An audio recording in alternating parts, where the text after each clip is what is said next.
नमस्कार विद्यार्थियों, आपका पुनः स्वागत है हमारे इस नए वीडियो में।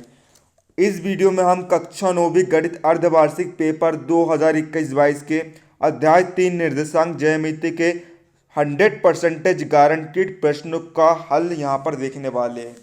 यदि आपने अभी तक कुछ भी तैयारी नहीं करी है तो जो मैं आपको अभी प्रश्न बताने वाला हूँ, कुल 11 प्रश्न है, उन्हीं में से संबंधित प्रश्न आपको कल परीक्षा में देखने को मिलेंगे। और आप उन छात्रों में से है जो अभी भी असली पेपर की उम्मीद में बैठे हैं, कुछ तैयारी नहीं कर रहे, तो मैं आपको बताना चाहूँगा कि पेपर बिल्कुल भी लीक नहीं होंगे। मैं आपको यह चेतावनी दे देता हूँ, जो भी यूट्यूब में पेपर वायरल हो रहा है बिल्कुल फर्जी है। बिल्कुल कैसे है बच्चों, बिल्कुल भी जो है फर्जी पेपर है। आपको उनके भरोसे में बिल्कुल भी नहीं रहना है। आपको अपनी तैयारी के साथ जो मैं प्रश्न यहाँ पर बताने वाला हूँ उनकी आपको जो है बहुत ही अच्छे से प्रैक्टिस कर लेनी है। चलिए हम वीडियो को बिना किसी देरी के यहाँ पर शुरू करते हैं। और इसी के साथ छात्रों, आप वीडियो को लाइक कर देना। चैनल पर नए हो तो चैनल को सब्सक्राइब करके बेल आइकन पर प्रेस करके हमारे चैनल को सब्सक्राइब कर लेना, ताकि आपको जो है नए वीडियो की नोटिफिकेशन मिल पाए। तो चलिए छात्रों, हम यहाँ पर शुरू कर लेते हैं। और डिस्क्रिप्शन में आपको जो है प्लेलिस्ट की लिंक दे दी गई है, आप सभी भागों के हल देख सकते हो। तो देखिए छात्रों, समझते हैं हम निर्देशांक तल यहाँ पर क्या होता है। देखिए छात्रों, सारा मैं आपको बहुत ही अच्छे तरीके से समझाने वाला हूँ। देखिए निर्देशांक तल देखिए इस प्रकार का होता है। दो रेखाएं यहाँ पर होती है, दो लंबे की रेखाएं होती है, बीच में मूल बिंदु होता है 0। देखिए ये वाली रेखा होती है बाय डैश, ये वाली रेखा होती है एक्स डैश। इसे हम कहते हैं क्षैतिज रेखा, इसे हम कहते हैं ऊर्ध्वाधर रेखा। यदि आपने कुछ भी नहीं पढ़ा है तो मैं आपको जो है विस्तार पूर्वक यहाँ पर समझाते हुए चल रहा हूँ। इसे इसमें ये जो रेखा होती है धनात्मक अक्ष होता है 8 400 400 400। जी हाँ, याद कर लीजिए व्हाट्सअप नंबर, क्योंकि अब चाहे आपका मैथ्स का सवाल हो या फिजिक्स केमिस्ट्री बायोलॉजी का, आपके हर डाउट हर क्वेश्चन का मिलेगा तुरंत वीडियो सोल्यूशन, वो भी सीधा आपके व्हाट्सएप पर। बस अपने फोन में डाउनलोड का 8 400 400 400 व्हाट्सएप नंबर सेव कर लीजिए और चैट ओपन। फिर जो भी आपका डाउट है उस सवाल की आपको फोटो खींचनी है, उसे क्रॉप करना है और 5 सेकंड में आपको उसका तुरंत वीडियो सोल्यूशन मिल जाएगा। क्लास 6 से 12 IIT JEE NEET CBSE board और सभी स्टेट बोर्ड के बच्चों के लिए। तो देर किस बात की, अभी जाइए 8 400 400 400 पर अपना सवाल व्हाट्सएप कीजिए और अपने सारे डाउट क्लियर कीजिए। लिंक डिस्क्रिप्शन में है। ये वाला अक्ष जो होता है वह धनात्मक होता है, ये वाला ऋणात्मक और ये वाला भी ऋणात्मक होता है। अब देखिए छात्रों, इसमें 4 चतुर्थांश होते हैं। ये पहला है, ये दूसरा है, तीसरा है, चौथा है। पहले चतुर्थांश में जो है धन धन वाली संख्या होती है, दूसरे में ऋण और धन वाली संख्या होती है, तीसरे में ऋण और ऋण वाली संख्या होती है, चौथे में धन और ऋण वाली संख्या होती है। तो आपको जो है इसे समझ लेना है। पहले में धन धन, दूसरे में ऋण धन। देखिए इसकी ट्रिक क्या है, पहले में धन धन तो तीसरे में ऋण ऋण ऋण, दूसरे में ऋण धन है तो उसका विपरीत होगा चौथे में धन ऋण। तो आइए हम इससे संबंधित यहाँ पर सवालों को समझ लेते हैं, आपको आगे काम पढ़ने वाले हैं।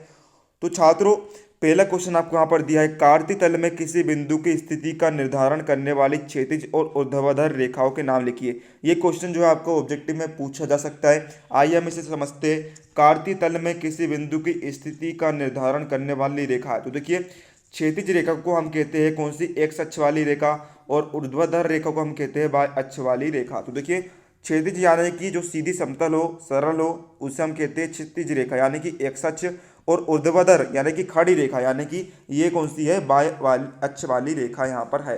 तो इसे आपको जो है अच्छे से यहाँ पर याद कर लेना है। अगला क्वेश्चन आपको यहाँ पर दिया है कि कार्तीय तल किसे कहते हैं। देखिए छात्रों, कार्तीय तल को ही हम निर्देशांक तल कहते हैं और मूल बिंदु किसे कहते हैं, आपको दोनों की परिभाषा आपको लिखनी है। तो देखिए कार्तीय तल, एक तल में बिंदु या वस्तु के निर्धारण करने के लिए दो लंबिक रेखाओं की आवश्यकता होती है, जिसमें एक क्षैतिज रेखा होती है और दूसरी ऊर्ध्वाधर रेखा होती है। इस तल को कार्तीय तल कहते हैं, है ना। कार्तीय तल को हम निर्देशांक तल कहते हैं, ना। यहाँ पर देखिए ये जो बिंदु दिख रहा है आपको, या फिर वस्तु है, इसका निर्धारण करने के लिए हम जो है दो लंबिक रेखाएं जैसे कि एक्स और वाई खींचती है, जिसमें से एक क्या होती है, क्षैतिज रेखा होती है, और दूसरी ऊर्ध्वाधर यानी कि खड़ी रेखा यहाँ पर होती है। इसे हम क्या कहते हैं छात्रों, निर्देशांक तल यहाँ पर कहते हैं। तो आपको जो है इस परिभाषा को अच्छे से समझकर आपको याद कर लेनी है। अगला क्वेश्चन है यहाँ पर अब देखिए मूल बिंदु किसे कहते हैं, जो अक्ष है, अक्षों को प्रतिच्छेद बिंदु को हम मूल बिंदु कहते हैं। यानी कि देखिए जो दो रेखा यहाँ पर आपको दिख रही है, यह जिस बिंदु पर प्रतिच्छेद कर रही है, एक दूसरे पर टच कर रही है। देखिए यहाँ पर कहाँ पर टच हो रही है, यहाँ पर टच हो रही है,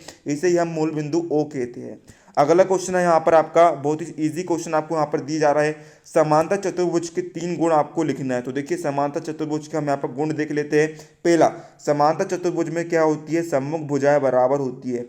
दूसरा, सम्मुख कोण भी बराबर होते हैं। तीसरा, विकर्ण जो है परस्पर समद्विभाजित करते हैं। आइए हम समझते हैं। देखिए इस प्रकार का जो है समांतर चतुर्भुज का आपके सामने चित्र है। देखिए सम्मुख भुजाएं बराबर होती है, सम्मुख यानी कि आमने सामने की। तो देखिए ये जो भुजा है इस भुजा के बराबर होगी, यानी जो भुजा है ये इस भुजा के बराबर होगी। दूसरा, सम्मुख कोण बराबर होते हैं, यानी कि आमने सामने के कोण बराबर होते हैं। तो देखिए ये वाला कोण और ये वाला कोण बराबर होगा, ये वाला कोण और ये वाला कोण बराबर होगा। तीसरा, जो विकर्ण है परस्पर समद्विभाजित कर देते हैं। देखिए ये डाला है विकर्ण, दोनों क्या है, एक दूसरे को बांट दे रहा है, समद्विभाजित कर दे रहा है। छात्र इसका जो है पीडीएफ सॉल्यूशन आपको डाउनलोड करना है, तो आप जो है टेलीग्राम चैनल को सब्सक्राइब कर लीजिए। टेलीग्राम चैनल की लिंक आपको जो है डिस्क्रिप्शन में दी गई है, वहाँ पर आपको इसका जो है पीडीएफ सॉल्यूशन मिल जाएगा। तो आप सबसे पहले जो है इसे पूरा समझ लीजिए। यहाँ पर प्रश्न को समझना आपका आवश्यक है।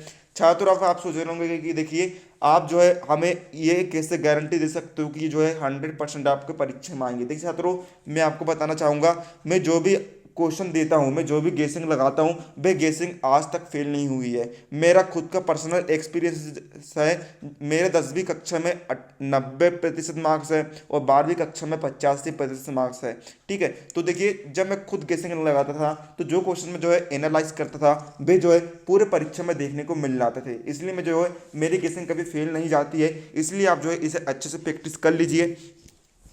तो यहाँ पर देखिए छात्रों, चौथा क्वेश्चन हमें यहाँ पर दिया है, निम्न बिंदु को ग्राफ पर दर्शाइए। ए 2, ऋण 2, बी ऋण 1, सी ऋण 3, 5 और डी 1, 2। तो यहाँ पर देखिए हम जो है इसे ग्राफ पर दर्शाते हैं। देखिए छात्रों, ये जो आपके इस पार्ट के जो क्वेश्चन है इसमें आपको जो ग्राफ वाले आएंगे। तो देखिए आपको जो करना कुछ नहीं है, आपको सबसे पहले तो देखिए इस प्रकार की जो दो रेखा खींच लेनी है, एक्स डैश और वाई डैश, और मूल बिंदु ओ आपको बना लेना है। तो देखिए और आपको करना क्या है, इस तरफ जो है धनात्मक संख्या लिखनी है ना, और इस तरफ ऋणात्मक संख्या है। इस तरफ धनात्मक संख्या है बाय अक्ष में, और बाय डैश अक्ष में आपको जो है ऋणात्मक संख्याएं लिख देनी है। तो देखिए पहले हम देखते हैं ए 2, ऋण 2। तो देखिए छात्रों, यहाँ पर देखिए जो पहली संख्या होती है वे एक्स अक्ष की होती है, और जो दूसरी संख्या होती है वे बाय अक्ष की होती है। सभी में ये जो है नियम लागू यहाँ पर होता है। तो देखिए पहला हम देखते हैं ए 2, ऋण 2। तो देखिए छात्रों, यहाँ पर 2 कहाँ है, देखिए छात्रों एक्स अक्ष में 2 कहाँ है, धन 2 है यहाँ, है ना, धन 2 है यहाँ, और ऋण 2 कहाँ है, बाय अक्ष में ऋण 2 है यहाँ। तो देखिए आप जो है इनको मिला दीजिए, ये होगा ए 2, ऋण 2। अब हम देखते हैं बी ऋण 1, 1। तो देखिए छात्रों, एक्स अक्ष में ये एक्स अक्ष के लिए होगा, ये बाय अक्ष के लिए होगा। तो देखिए छात्रों, एक्स अक्ष में ऋण 1 कहाँ है, तो देखिए ऋण 1 है एक्स अक्ष में, ऋण 1 आप बताइए कहाँ है। तो देखिए ऋण 1 है यहाँ, और बाय अक्ष में ऋण 1 कहाँ है, बाय अक्ष में ऋण 1 है यहाँ। तो इन दोनों को मिला दीजिए, ये आपका बिंदु बन जाएगा। सी हम देखते हैं ऋण 3, 5। तो देखिए एक्स अक्ष में ऋण 3 यहाँ, बाय अक्ष में धन 5 है यहाँ। तो इनको मिला दीजिए, ये बन गया सी बिंदु। डी हम देखते हैं 1, 2। एक्स अक्ष में 1 कहाँ है, एक्स अक्ष में है 1 यहाँ पर, सॉरी यहाँ जो है यहाँ पर मिलान करेंगे, और 2 कहाँ पर है, बाय अक्ष में 2 है यहाँ। तो देखिए आप जो है इसको जो है इन दोनों को आप जो है मिला देंगे, तो ये बन जाएगा आपका डी नंबर का बिंदु। यहाँ पर देखिए क्या हुआ है, मिस्टेक यहाँ पर हुई है, आपको जो है इस प्रकार से मिलाना। देखिए एक्स अक्ष में 1 यहाँ पर, तो देखिए 1 यहाँ पर है, और बाय अक्ष में 2 यहाँ पर है। तो देखिए आप जो है इनको मिला देंगे, डी बिंदु बन गया 1, 2। इस प्रकार से जो छात्रों आप जो है इस सवाल को हल कर सकते हैं। अगला क्वेश्चन हम यहाँ पर देखेंगे, यहाँ पर आपको जो है ग्राफ पर बिंदु के निर्देशांक आपको यहाँ पर लिखना है। तो देखिए छात्रों, यह है आपका ग्राफ, है ना, आप देख सकते हैं यहाँ पर बिंदु के निर्देशांक लिखने हैं। तो देखिए छात्रों, ए बिंदु है यहाँ पर। देखिए पहला जो बिंदु होता है वह एक्स अक्ष वाला होता है, और दूसरा वाई अक्ष वाला होता है। तो देखिए छात्रों, आप जो यहाँ पर क्या लिखेंगे, देखिए आप यहाँ पर लिख सकते हैं 1, 2। बी क्या है, बी है ऋण 1, 2। सी क्या है, सी है ऋण 2, और डी क्या है, डी है यहाँ पर 4, ऋण 2। तो आप जो है यहाँ पर देख सकते हैं, यहाँ पर आप क्या लिखेंगे, ए में लिखेंगे आप पहले एक्स अक्ष वाला 2, फिर वाई अक्ष वाला 1। तो छात्रों इस प्रकार जो है आप यहाँ पर हल कर लेना।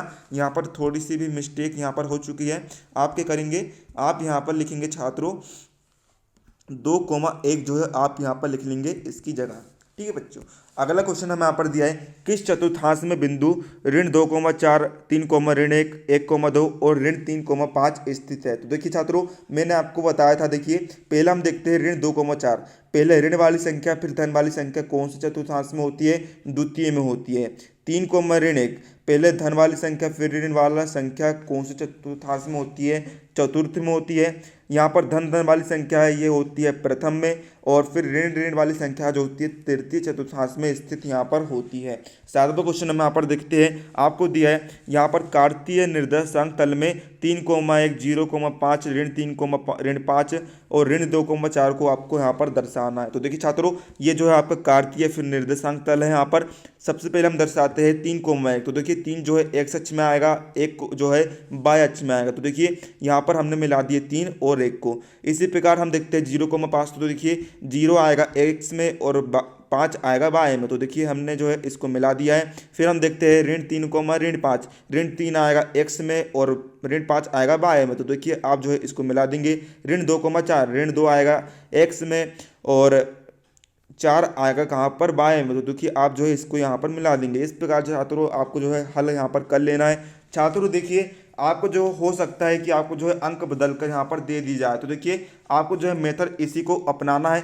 गणित को जो है सवाल को रटते नहीं है, गणित में सवाल को समझते हैं, मेथड को समझते हैं और उसके आधार पर आप जो है पूरे सवाल को हल यहाँ पर कर सकते हैं। अगला क्वेश्चन आपको दिया है, निम्न बिंदुओं ए एवं बी में भुज व कोटि का निर्धारण कीजिए। पहला ए ऋण 3,5, बी 4, ऋण 1। तो देखिए छात्रों यहाँ पर आपको दिख रहा होगा ग्राफ, आप जो है इस प्रकार से ग्राफ बना लेंगे। यहाँ पर ग्राफ तो देखिए आपको सभी में जो है कॉमन बनाना है। अब देखिए पहला आपको दिया है ए ऋण 3,5। तो देखिए ऋण 3 जो है एक्स का आएगा और 5 जो है वाई का आएगा। तो आप जो इसको मिला लेंगे। इसी प्रकार बी में देखिए 4 जो है एक्स का आएगा और ऋण 1 जो है वाई अक्ष में आएगा। तो देखिए आप जो है इसको यहाँ पर मिला लेंगे। अब हम पहले में देखते हैं ए ऋण 3,5। तो देखिए छात्रों ऋण 3 जो है एक्स अक्ष का है तो ये कहलाएगा भुज, और 5 जो है वाई अक्ष का है तो ये कहलाएगा कोटि।